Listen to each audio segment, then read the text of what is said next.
നമസ്കാരം. പശ്ചിമ ബംഗാളിൽ ഭരണമാറ്റത്തിന് പിന്നാലെ ചരിത്രപരമായ നിർണായക തീരുമാനങ്ങളുമായി സുവേന്ദു അധികാരിയുടെ നേതൃത്വത്തിലുള്ള പുതിയ BJP സർക്കാർ.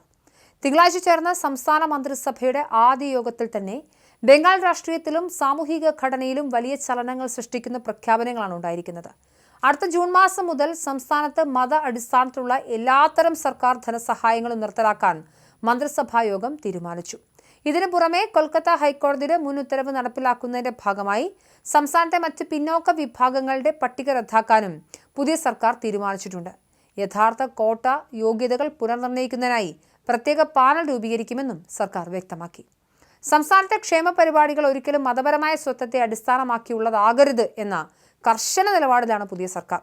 നിലവിൽ സാംസ്കാരിക വകുപ്പും ന്യൂനപക്ഷ മദ്രസ വിദ്യാഭ്യാസ വകുപ്പും മത അടിസ്ഥാനത്തിൽ നടപ്പിലാക്കി വരുന്ന മുഴുവൻ പദ്ധതികളും മെയ് മാസം അവസാനത്തോടെ നിർത്തലാക്കുമെന്ന് മന്ത്രിസഭാ തീരുമാനങ്ങൾ വിശദീകരിച്ചുകൊണ്ട് മന്ത്രി അഗ്നിമിത്ര പോൾ അറിയിച്ചു.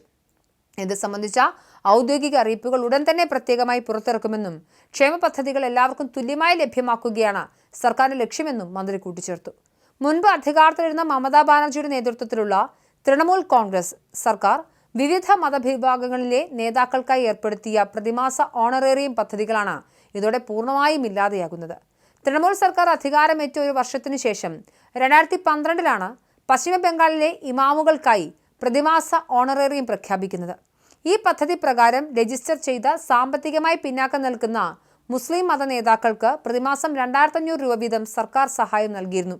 പിന്നീട് ഈ ധനസഹായ പരിപാടി പള്ളികളിൽ ബാങ്ക് വിളിക്കുന്ന ആളുകളിലേക്ക് വ്യാപിപ്പിച്ചു.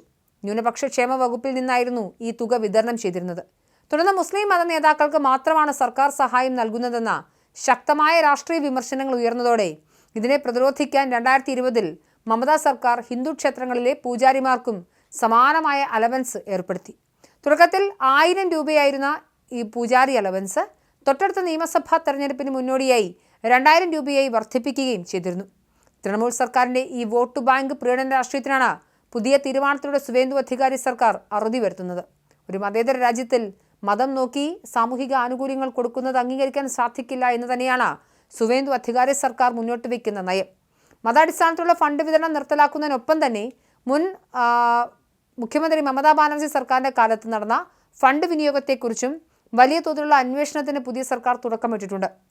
കഴിഞ്ഞ സർക്കാരിന്റെ കാലത്ത് വിവിധ ഫണ്ട് വിതരണങ്ങളിൽ വ്യാപകമായ ക്രമക്കേടുകൾ നടന്നിട്ടുണ്ടെന്ന ആക്ഷേപങ്ങൾ ശക്തമാകുന്ന ഈ സാഹചര്യത്തിൽ ഇവയെക്കുറിച്ച് കൃത്യമായി അന്വേഷിച്ച് റിപ്പോർട്ട് സമർപ്പിക്കുന്നതിന് ഒരു പ്രത്യേക കമ്മീഷനെയും ആദ്യ മന്ത്രിസഭാ യോഗം രൂപീകരിച്ചിട്ടുണ്ട്. ബംഗാൾ രാഷ്ട്രീയത്തിൽ വലിയ രാഷ്ട്രീയ നിയമ പോരാട്ടങ്ങൾക്ക് വഴി തുറക്കുന്നതാണ് പുതിയ സർക്കാരിൻ്റെ ഈ നീക്കങ്ങൾ. എന്തായാലും മമതാ ബാനർജി സർക്കാർ മുന്നോട്ട് കൊണ്ടുവന്നിരുന്ന എല്ലാ തരത്തിലുള്ള സാമൂഹിക അസമത്വങ്ങളെയും ചോദ്യം ചെയ്തുകൊണ്ടാണ് സുവേന്ദു അധികാരി അധികാരത്തിൽ വന്നത്.